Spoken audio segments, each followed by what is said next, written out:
We are excited today to have Dr. Amy Murillo presenting on pests of backyard chickens. Dr. Murillo is an assistant professor at the University of California, Riverside, specializing in veterinary entomology. Dr. Murillo's work focuses on understanding the biology and ecology of mites, lice, and flies that impact animal health, welfare, and behavior. Her research has significantly contributed to the development of integrated pest management strategies to control pest populations. Through her studies, she has advanced knowledge in managing ectoparasites in cage-free and organic poultry systems, benefiting both animal well-being and agricultural productivity. Sounds fascinating. Thank you for joining us, Dr. Murillo. You may now share your slides and begin. All right, thank you so much. I'm so excited today to talk to you all about pests of backyard chickens. So the way that I've organized my talk today is first, I'm going to be talking about these different pests and how we identify them out in the field with the birds. Then we're going to talk a little bit about how to prevent some of these ectoparasites and keep our chickens healthy and happy. And then finally, we'll talk about some management strategies. If you were to encounter one of these pests, what are some of the options you have for managing them? So let's start with what is an ectoparasite? This is something I'm going to be talking about today. I'm going to use this word a lot. And these are just insects or mites that live full or part-time on the outside of our animal. That's all that means. They are using the animal in some way, so they're a parasite, and they're on the outside of it. Because these ectoparasites use the chicken and the chicken is their home, many of these ectoparasites are universal. So if there are chickens available to them, you might find these ectoparasites, regardless of where in California or even the US you might be. So we're going to spend a lot of time talking about these different ectoparasites and what they look like and how they live. Why? Why do we care about the nitty-gritty of these ectoparasites? Well, it's going to help with your decision making. If you need to do something, if you want to do something, knowing what type of pest you're dealing with is going to help with that decision-making process. And a lot of the time, being able to understand what ectoparasite you're dealing with will tell you what its life cycle is. And a lot of our management involves disrupting that life cycle. So all of this is tied together and can help you, keep, again, your birds healthy and happy, which is our goal. How are we going to identify these ectoparasites? Well, not everyone has entomological training or microscopes or tools. So don't worry, you're not going to need that. We're going to be talking very generally about their description and what they look like just with, your own eyeballs, no special equipment needed. And we're also going to spend a lot of time talking about what their relationship with the chicken is. And that relationship with the host will give you some really good clues about what you're dealing with and how you might want to manage them moving forward. So the ectoparasites I'm going to talk about today are informed by evidence-based research. So what I have here are some images taken from a few different studies. One of them I was involved with personally. Um, but basically, to get this information, we have gone out, myself and colleagues in other parts of the US, and looked at chickens. Everyone here who has backyard chickens is going to have a slightly different setup. But by going out and actually looking at birds and looking in their environments and surveying them, we have a pretty good idea of the types of pest problems you might encounter. And so that's where this information is coming from today. All right, so let's jump in with pest ID. And we're going to start today with the lice. So what are lice? So this image here is a chicken body louse, and the bar here represents 1 millimeter. So these lice are going to be between 1 and 4 millimeters in length. They're not super big, but they are large compared to some of the other organisms we're going to talk about. So there are several chicken-specific species that we can find in backyard flocks. Lice tend to be very species specific. So things that we find on chickens are not going to be migrating to other animals, typically, unless they're very closely related, like a turkey. So they're typically, quite small, 1 to 3 millimeters in length. And it is important to know that you can have more than one species per bird. So if you see slightly different things that you think are lice, that's very possible that you're just dealing with more than one species, which is not uncommon. Lice are found on different parts of the body, in the feathers and on the skin. And that's because the lice are going to be feeding on the feather material. That's their primary food source. So they are crawling around on the outside of the bird and they are eating those feathers, and that's how they're getting their energy and their nutrients. So the general life history of the louse is shown here. Uh, with lice, all of the stages are found on the bird. So we call that a permanent ectoparasite. They spend their entire life on the bird. If they are knocked off the bird, they don't survive very long. They're really well adapted to being on the animal and in those feathers. Starting with the eggs are actually glued onto the feathers of the animals. So the eggs are stuck, and I'm going to show you a picture of what that looks like. And then when those eggs hatch, we have immature stages. There are three nymph stages, and they look just like adults, but miniature. And they're feeding on the same types of things as the adult. They're feeding on that feather material, maybe some of the dried skin, and then they will develop over time into that adult stage. Again, all of these stages are found on the chicken, and you see them spread from bird to bird as these animals will interact with one another and brush up against each other. That's when you'll have lice spread from one chicken to another. This whole life cycle takes about 14 to 21 days to complete. So that's for ectoparasites. That's relatively long. That sounds crazy compared to even how quickly a chicken goes from egg to adult. But in the insect world, that's relatively slow. And that just means that if lice are introduced into a flock, their populations will grow very slowly, and it might take a long time before they're noticed. This is what chickens look like on the body of the bird. So this is, on the bird's body. And what we have here, these black arrows are showing the adults and the nymphs. They're very pale colored, depending on the feather colors. It might be more difficult to see just depending on their camouflage. Again, the immatures and the adults, they look almost exactly alike. The only difference is size. And they'll be running around on the skin. And you can also see the feathers themselves. There's a little bit of thinning going on. Sometimes that will be noticeable before you actually take a look at the lice. There's this kind of loss of feather coverage because that's what they're feeding on. And then here in the upper left-hand corner, this last arrow is pointing out the eggs. So these are eggs that have been glued into the feather, and they form these really big clumps. So that's another clue that you might look for, that would indicate that there are lice. And sometimes those are even visible before handling the animal as well, just because those feathers will then start to clump in an unnatural way. If we look at these lice under a microscope, all of a sudden they have distinct characteristics and they do look different. I promise these are all different species. Um, they are not to scale. So the chicken body louse shown here on the left is actually the largest, and then everything else is a little bit smaller than this species. And they all have slightly different characteristics, but if you were just looking at your bird, you would find these in the feathers and or the skin on the body of the bird. Chickens have their own species of head louse, which I find very fascinating as the child of an elementary school child and always thinking about head lice. Yep, chickens have their own species. They do prefer the feathers on the head, and behind the face.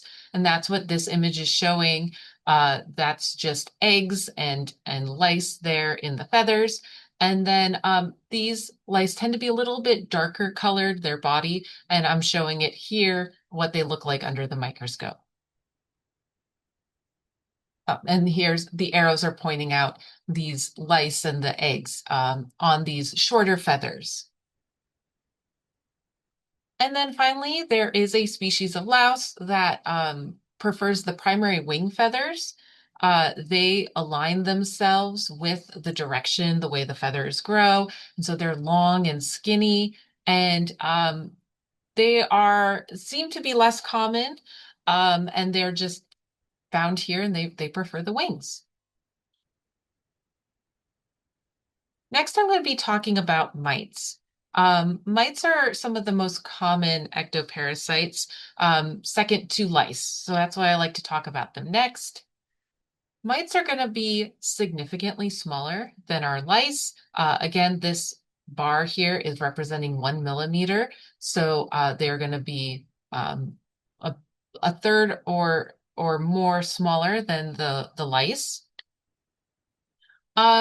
So mites are distinct from insects in that they have 8 legs as adults instead of 6. Don't worry about it. You're not going to have to count their legs in order to tell that you have mites. I'm just giving you that background information. So they're quite small.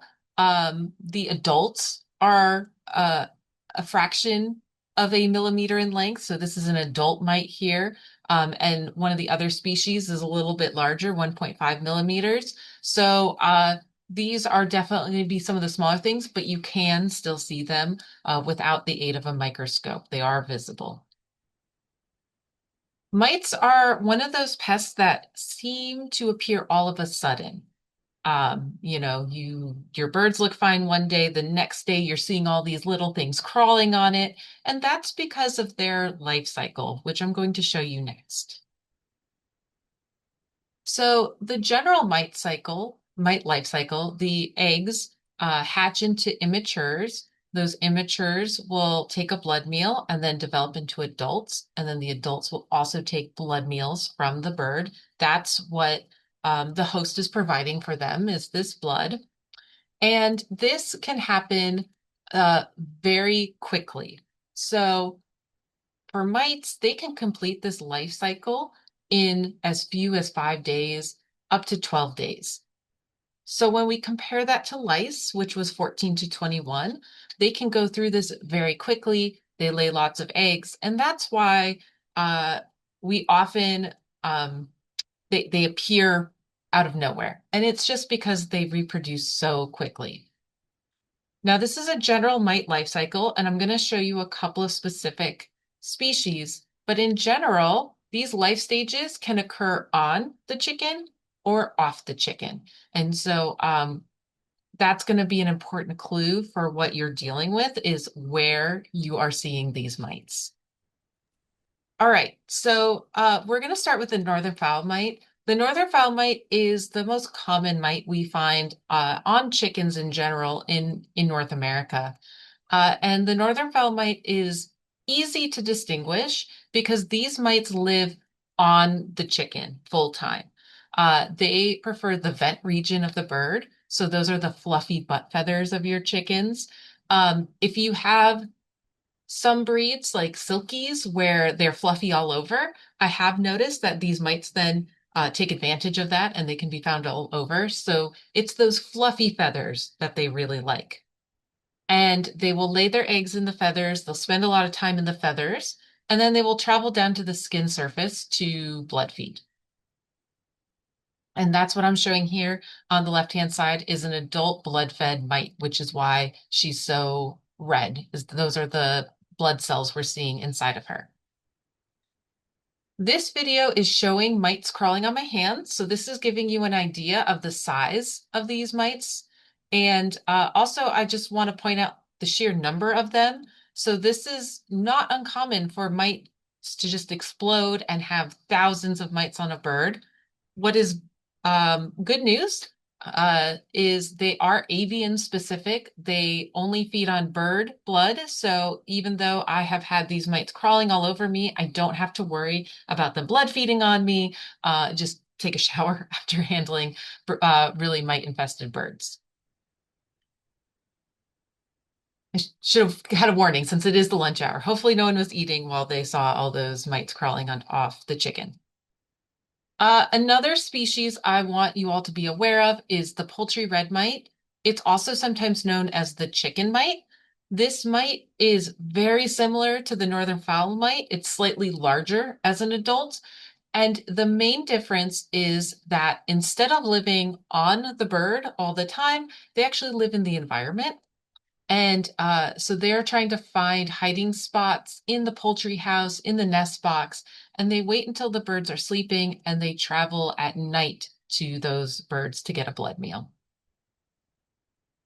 So this is the poultry red mite. We see it not just in backyard flocks, we see it in some commercial flocks as well. So anywhere where there's hidden places in the environment, lots of nooks and crannies. That's where the mites will be hiding.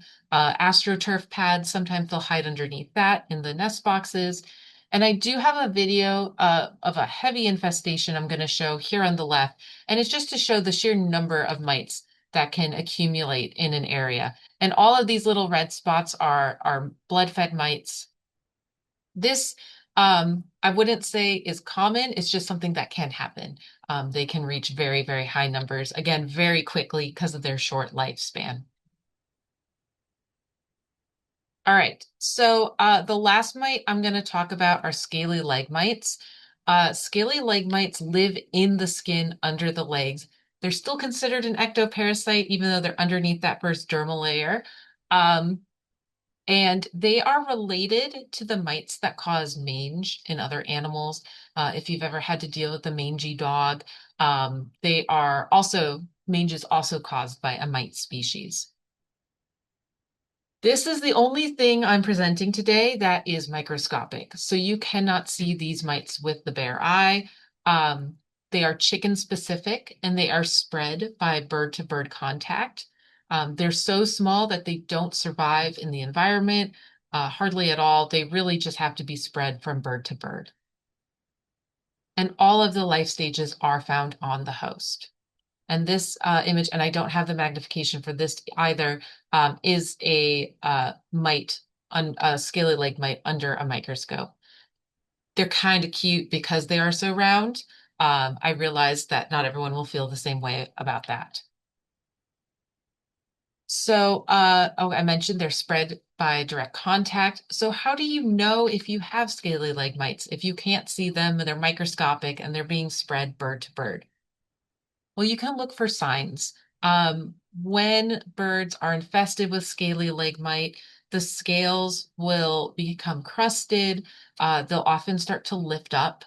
And this is a very characteristic, these images I'm showing here are very characteristic of that. Um, Usually, the bird immune response will self-limit the mite infestation, but if the birds have an other underlying condition, or if these legs become secondarily infected, it can become quite a problem. All right, and then the last type of ectoparasite I'm going to talk about today are the fleas. So there's one species of flea that we find on chickens, and this is the stick-tight flea. Uh, They are called that because they use their long mouth parts, which I have pointed out in the yellow arrow on the right, and they anchor themselves into the skin of the bird. They prefer these bare areas on the face and wattles and combs of the animal. And so on the left-hand side, this bird, all those little brown spots that look like seeds, those are actually all adult fleas that are blood feeding on the animal. Now, the stick-tight flea is not avian specific. They feed on lots of other mammals, including humans sometimes. So they're not a picky eater. And we see them in Southern California on our ground squirrels. So that's probably the source of infestation, some sort of rodent in the environment that is interfacing with the bird. And then once they're introduced to a property, um, oftentimes we'll see them on like the cats on the property. On cats, they'll go on the margins of the ears. So these fleas, like I said, are not picky eaters. They'll feed on a variety of different animals, including the birds. The life cycle for fleas is going to be very different from everything else we've looked at so far. So, as you saw in that image, the adults are blood feeding, and so they are found on the host. All of the other life stages, the immature stages, are found in the environment. So, the adult females, they are attached to the host. They don't even detach, they just start laying eggs and let them fall wherever as they are still feeding. So those eggs will then fall where the chicken is, and that's usually into the litter, into that environment where the chickens are in the house. And then those eggs will hatch into the immature, the larvae, and the larvae will feed on detritus in the environment, pupate, and then the adults will emerge and try to find a host. And this is going to be especially important when it comes to trying to manage these pests, which is why I'm mentioning it here. So these larvae are in the environment and they're very, before I get ahead of myself, this life cycle takes a long time to complete. It's about 1 to 2 months. And that's how long the immatures will be in the environment developing. And I keep mentioning the larvae in the environment because it's going to be very hard to determine if there are immatures in the environment. So this image I took under a microscope. This is some litter from an infested property. It's a lot of small rocks, sandy substrate, but this is the immature flea. So they're quite difficult to see. So instead of looking for immatures in the environment, really what we see are the adults that are attached onto the chicken once they are feeding. All right, so now that we've talked about all these ectoparasites, let's talk about prevention. Where are these ectoparasites coming from? Um, a lot of these ectoparasites are able to move around very well or even infest wild birds. And so, one possible source of infestation are wild bird nests. So, if the mites, for example, are a parasite of these wild birds and in their nest, when those birds leave the nest, the ectoparasites will look for a new host, and then that's when they'll travel into the chicken flocks. So we have a lot of evidence showing that ectoparasites can move from wild birds into our domestic chickens. Once they're on a property, they can hitch a ride on other animals, such as rodents. So even though they aren't feeding on the rodents or using them as a meal, they can just use them to move around and infest new birds. They can also come in from contaminated pullets or from other birds. Um, it's always important if you're bringing birds into your flock to quarantine them if you're able to, or at the very least inspect them and see if maybe they're already carrying something. And then there are tools in the environment that can act as fomites, and they can also move mites and other ectoparasites around, especially things like egg flats. Um, we will often see them contaminated, and then you move those egg flats around, and you've moved those ectoparasites. And then finally, as you saw in that video where the mites were crawling on me, even though I'm not a host for those ectoparasites, I could incidentally move parasites around. And so, limiting visitors to your flock and being mindful of where those visitors were before they come to your flock can be a good way to help prevent accidental movement of ectoparasites. All right, so sanitation and biosecurity are always going to be our first line of defense, not just for ectoparasites, but some of the other things that can make our birds sick. So excluding wild birds and nests, um, you know, keeping the area, if you can keep them fenced in and keep them excluded, that would be very helpful. Doing the best to exclude rodents. I know in any sort of animal system where there's food, you will find rodents, but if there's a way for you to help exclude them or minimize rodents, that's going to be a great way to also prevent them. As I mentioned, quarantining and examining new birds. You can wash birds with soapy water. That can be a good way, assuming it's warm enough. You don't want to do this in cold weather. You don't want to first do no harm, right, to the birds. But that's one thing that you can do if you are getting new birds. Cleaning the equipment, again, soapy water is a great way to kill these ectoparasites and limiting your visitors to your flock, especially same day visits. All right, let's talk about management. Before you can manage any of your pests, you have to know if you have a problem. And many of the ectoparasites we talked about today have a stage that is on the host. So looking at the host is going to be the first way to determine if you have an ectoparasite problem. So for lice, you're going to want to look in the feathers and on the body, start at the head and work your way through, and including those primary wing feathers. So that's what we're going to do for the lice. For the mites, the northern fowl mites will be in the vent area. So that is an easy area to target and take a look at. For the scaly leg mites, again, we're not going to be able to see those mites, but we can look for signs of infestation and try to catch it early potentially and look at those legs and the health of those legs. And then for the fleas, we're going to be looking at the face, on the wattles, on the comb, and looking for those little brown adults that are stuck and feeding. So, for some people, they might not handle their birds regularly, or maybe they have a really large flock. So, if you have to target only a couple of birds, what I recommend is starting with any birds that might have compromised beaks. Um, we have shown that birds with compromised beaks, such as the one on the left, harbor higher ectoparasite loads than birds with intact beaks, such as the one on the right.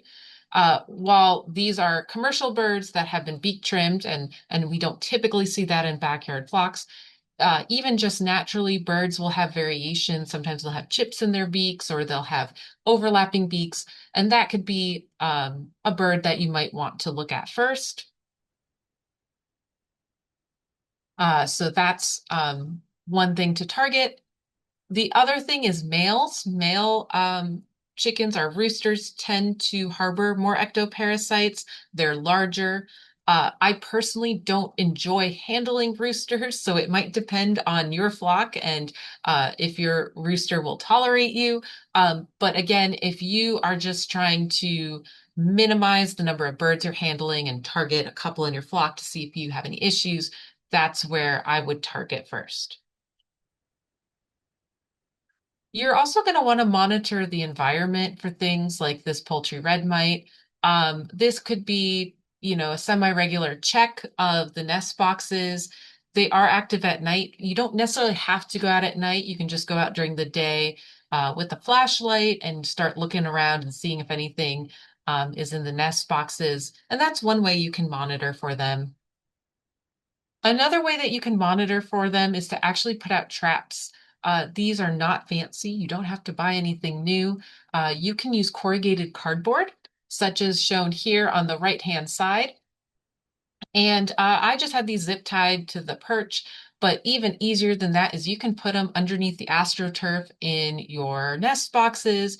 And depending on, your own preference, you can take a look at them weekly or bi-weekly. And with the corrugated cardboard, you can just put it on a light colored surface and tap it. And if anything that comes out of that corrugated cardboard stands up and walks away, that might be your clue that you're got some mites going on. All right, let's say that you are monitoring your flock and you find something. Step one, don't panic. All right. Ectoparasites happen. They are a natural part of our environment. They're really good at finding hosts, and it has nothing to do with your management or how much you care about your birds. They just happen. So don't panic and figure out which one you might be dealing with. So, one thing that you can do as a general control method is you can remove your litter regularly, especially if you do perform any sort of treatment. Um, that's a really good time. And I want to specifically point out fleas. So, you only see the adults on the bird, but if you were to perform some sort of treatment or you see the adults leave and you don't do anything, there's still fleas in the environment that are developing. And in 1 to 2 months, you're going to see fleas again, and it might be very frustrating. So if you're able to, or if you can set up your system in some way that you can remove this litter, I highly recommend doing this as you can. Because some of these ectoparasites do take advantage of these cracks and crevices in your nest boxes and in your housing, having flush joints and fewer hiding spots is one way that you can minimize them, and or cleaning those houses. I know a lot of times nest boxes are wood, and so you can't really go in with soapy water, but if you have something that lends itself to soapy water, you can absolutely use that. And then one thing you can do, weather permitting and bird permitting, if they will tolerate it, is you can use a gentle detergent such as Dawn dish soap, small amounts with water, and you can bathe the birds. This works best when you can see a heavy infestation and you want to knock those numbers down. You can dislodge ectoparasites as you're cleaning the feathers. It is important to note, though, that it's hard to get all the eggs removed. So you might have those eggs hatch and you might have to do this again 7 to 14 days later. It depends on your goals. Now, there are some chemical control options that are available here in California. Um, so if you choose to use one of these treatments that are available, let's say at your local feed store, first of all, you're going to want to read the label on that product. You're going to want to make sure that it is approved for use on or near birds. And you're doing this not just to protect your animals, but you're also doing it to protect yourself. So in any situation where you might be using an off-the-shelf product, the label is the law, and you need to make sure that you read and follow that label. I want to show you an example label for some of the things that you would be looking for if you went this route. So first, you want to see if it works on the arthropod that you're interested in. So in this case, it works for flies, it works for lice. So that's something to check first. And then the second thing is it appropriate for your system? In this case, it works for poultry houses. So not on chickens, but in the environment. It also tells you what the actual ingredient is that you're using. So if you should be aware of what type of insecticide. In this case, this is a pyrethrin. And then on the back of this label, it tells you exactly how to use it for your poultry operation.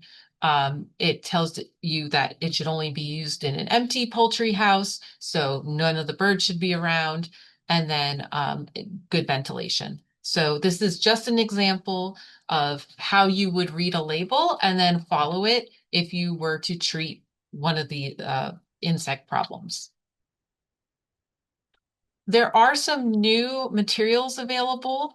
I just want to make a statement. This is not an endorsement. I'm just saying that if you do have access to a veterinarian who can prescribe things, you can always go talk to them. This is a new product that you put into the drinking water, and it's for chickens. And then when the chickens drink this, they are medicated. So that's an option. I know that it can be hard to find a poultry veterinarian. I just want you to be aware of this as well.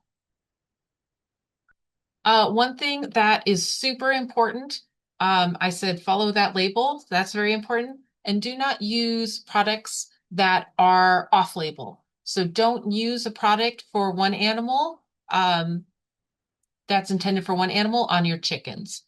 And a common issue is fipronil. It's found in frontline. You never want to use this on chickens.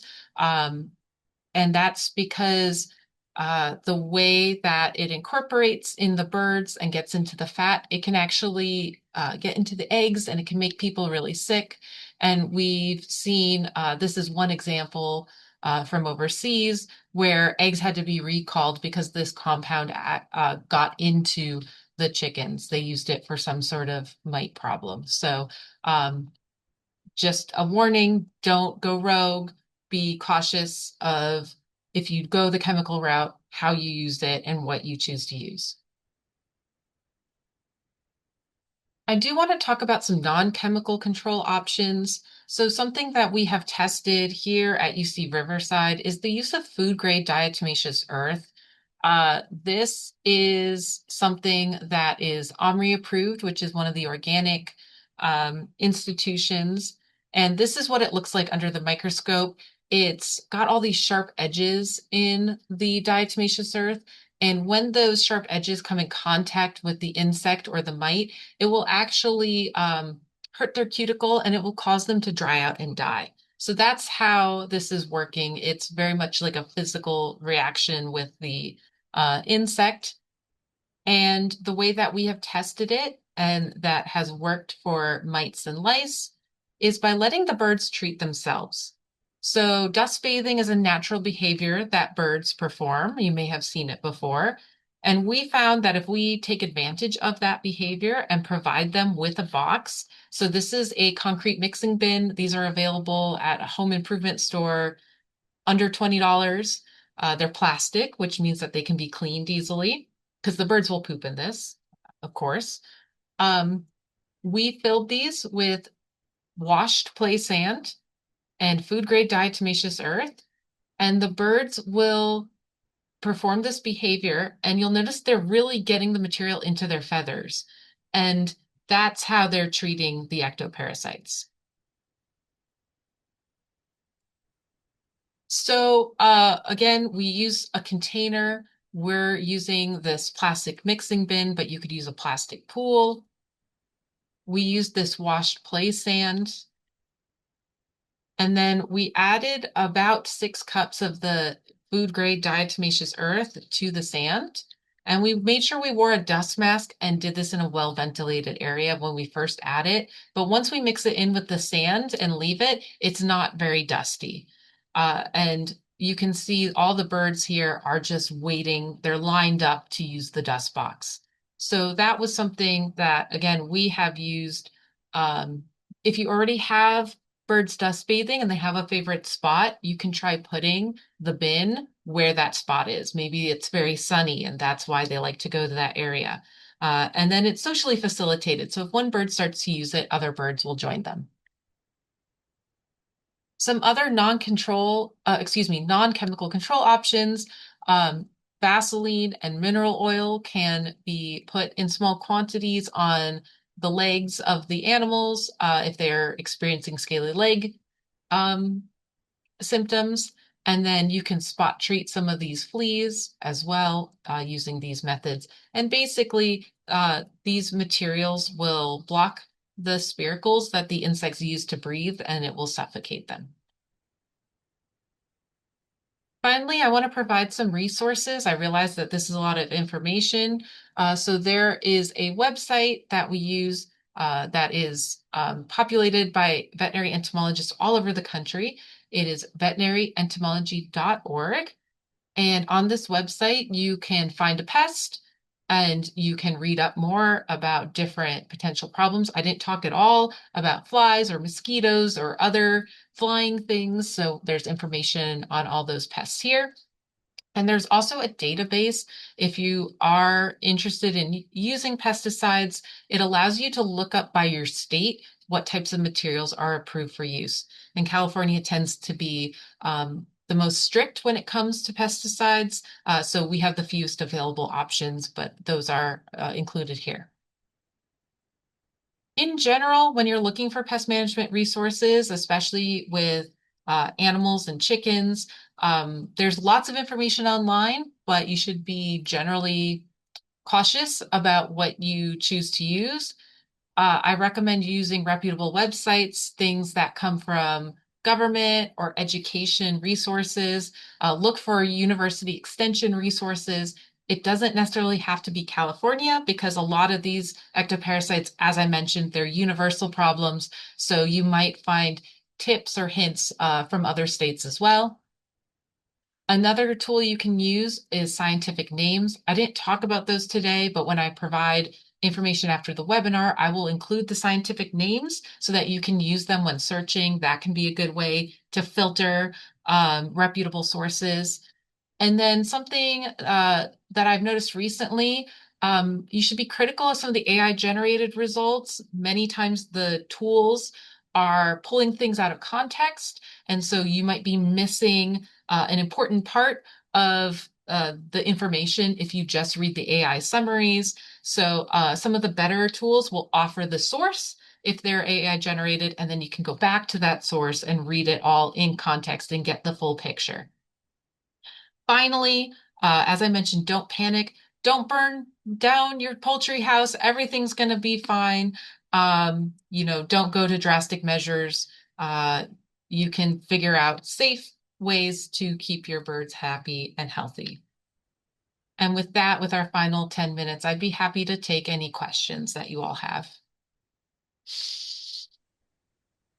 Thank you, Amy, for such a well-rounded and thorough presentation. Even though there's a lot of pests to cover, that was fascinating and really, really intriguing.